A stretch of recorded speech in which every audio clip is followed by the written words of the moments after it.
Hello guys, how are you? I'm back with a new video about inauthentic inventory suspension on Amazon. So if your Amazon account got hit with an inauthentic inventory suspension, don't worry, you're not alone. In this video, I will break down exactly what Amazon means by inauthentic inventory, which documents you really need, and how you can get your account reinstated step by step. So stay tuned because by the end of this video, you will know exactly how to avoid fake invoices, pick the right distributors, and keep your store safe.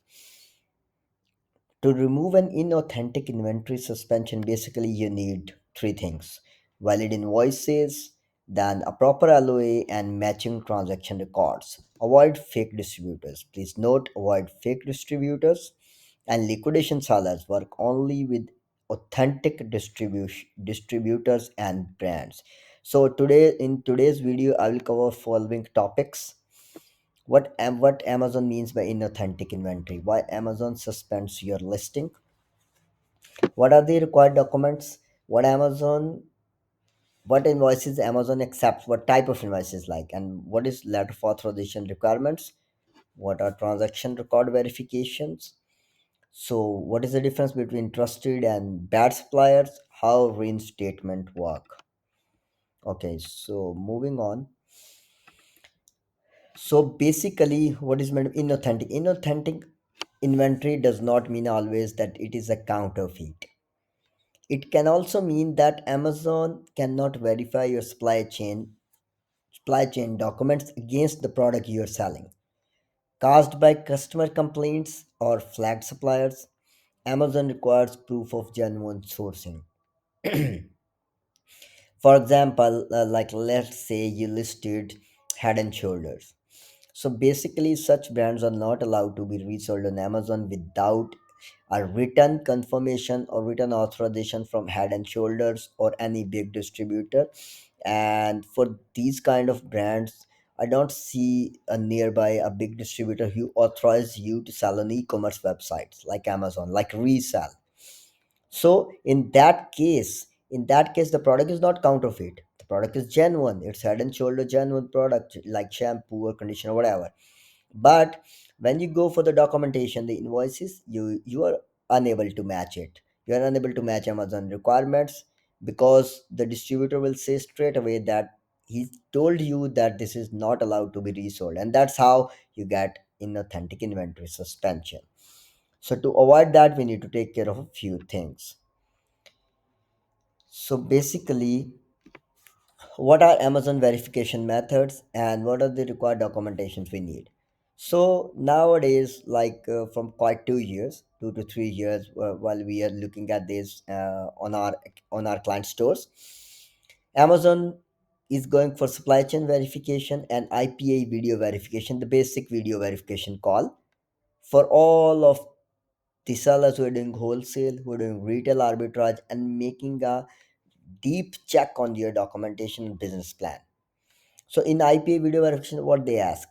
First of all, they ask your identity information. Then they ask you questions about how you run your business. Like for example, you hired a VA and he's doing everything: sourcing, listing, vetting wholesale suppliers, talking to them, placing the order, and then fulfilling the orders, everything. So then the owner of the store does not know anything.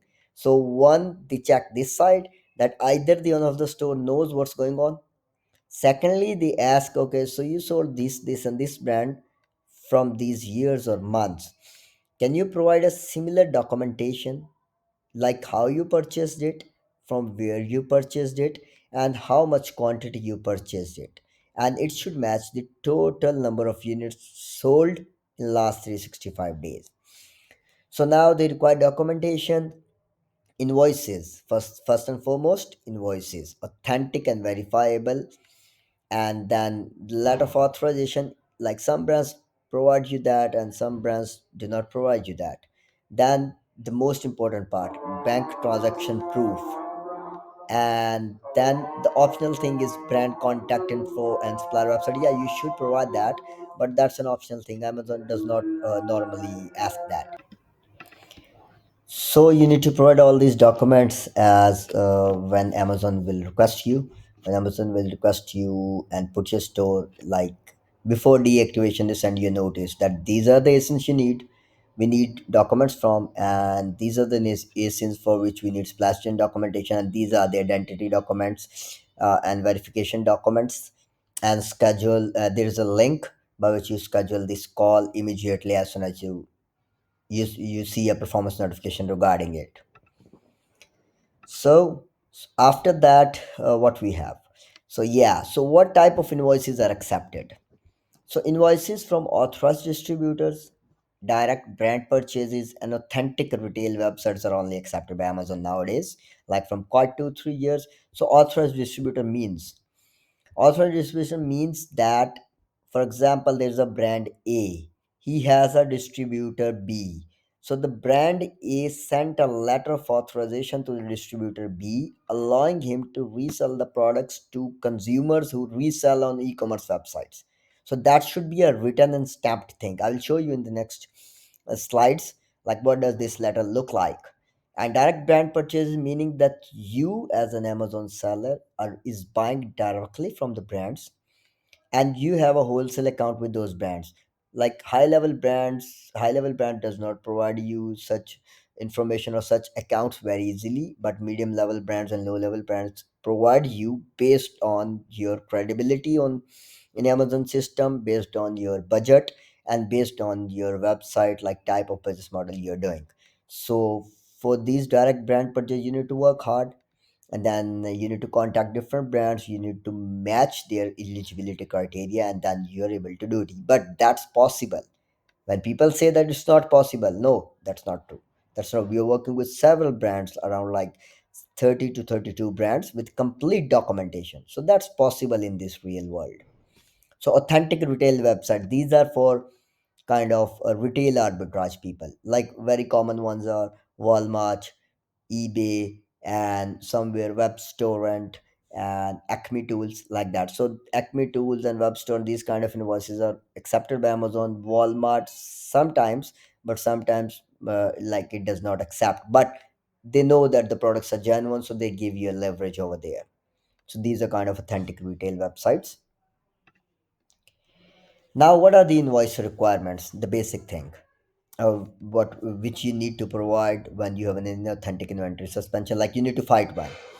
So it must include, the first and foremost thing, it must include the seller name and address, like exactly what is registered on your Amazon store. If you have something on Amazon stores says ABC LLC, and below that address CDF, then it should exactly match the bill to and ship to on your invoice. The second method, like some people do, when you use a 3PL, then what you can do is you can do a bill to your Amazon address and ship to your warehouse, but try to get bill to and ship to similar. But if you have a ship to in your managed shipments matching your warehouse, then you can do that bill to Amazon address, Amazon like seller address, business address, and ship to your warehouse address. So now the SKU and ASINs. So you need to list every single SKU and ASIN on your invoice with exact quantity you sold in last 365 days. You can calculate that by your orders, and you can calculate that from your managed inventory page. And if let's say there is a pack of two, pack of four, pack of eight, then ask your supplier to put it like pack of two, pack of one, pack of eight in your invoice. That will be easy for Amazon like customer service to read it, to analyze it, and to get to a conclusion, because they normally work like bots. So sorry to say, but yeah, they work like bots. They match information both ends, and then they say yes or they say no. Then afterwards, the most important part nowadays is bank statement.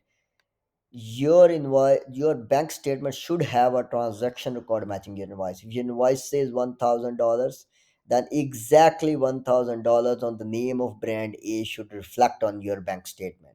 If you have an invoice $1,000 and this does not have a transaction record on your bank statement with that brand name, then Amazon will reject it. Whatever, even if it is true, Amazon will reject it, stating it does not match the requirements. They are doing this to avoid fake invoices. They're doing this to, like, you stop, to get rid of people who are manipulating their policies. It should be clear, legible, and stamped if possible. Like the invoice should be stamped by the brand or distributor or whatever you have.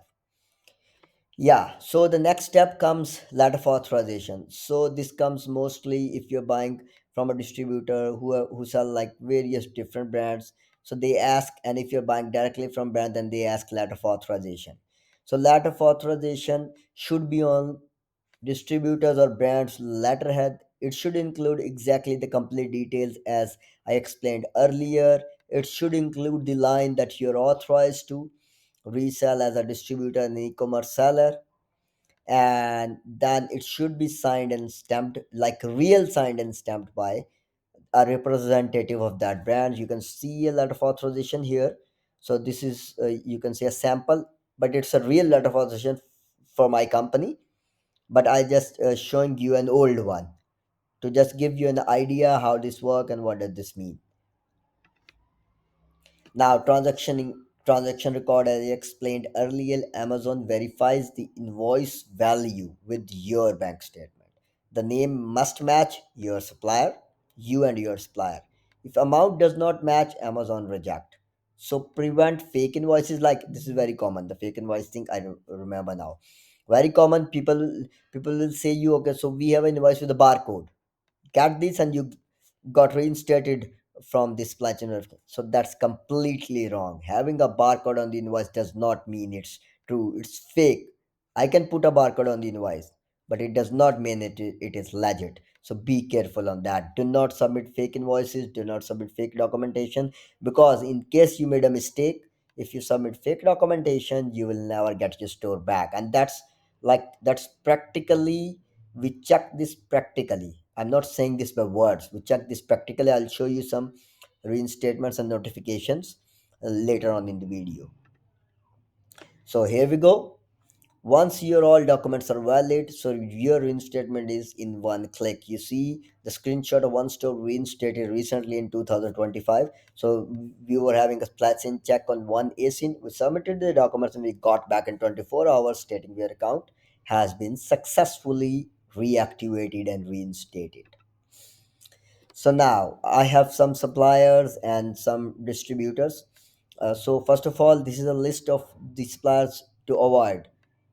Avoid all of those who just give you a random Zuhu invoice, like with no clue from where it is coming, like the barcode invoices. Stay away from them.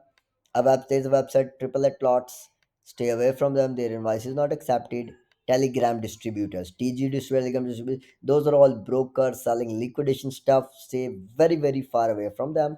Source buys, they're also kind of a liquidation stuff. Pallet Fly, liquidation seller. ED Worldwide Wholesale, that's also a TG distributor. And now, a new thing which I observed recently, many people are selling copies of perfumes like Versace, a well known branded perfume. They're just selling copies, like duplicate from China. So, if you are in this category, so be very, very careful while purchasing something from somewhere, because it is 90% fake and inauthentic. Okay, so now there are some trusted distributors. Maybe most of you people have heard about it. Kihi, Yunfi, Web Stores, Acme Tools, and there is one brand I'm just giving you if you want to try to get a wholesale account directly. So I'm just giving you as an example. You can say as a gift. So that's a Blitz jewelry cleaning brand.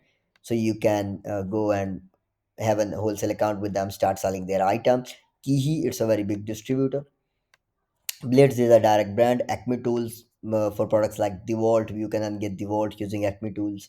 Web Store and for gourmet grocery food. So these are very trusted and their invoices are accepted, completely accepted by Amazon.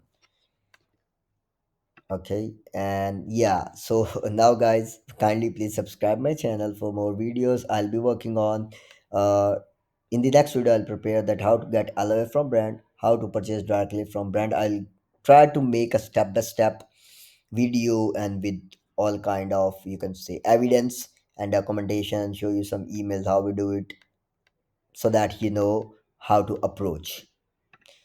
Thank you so much for giving me your time and watching this video.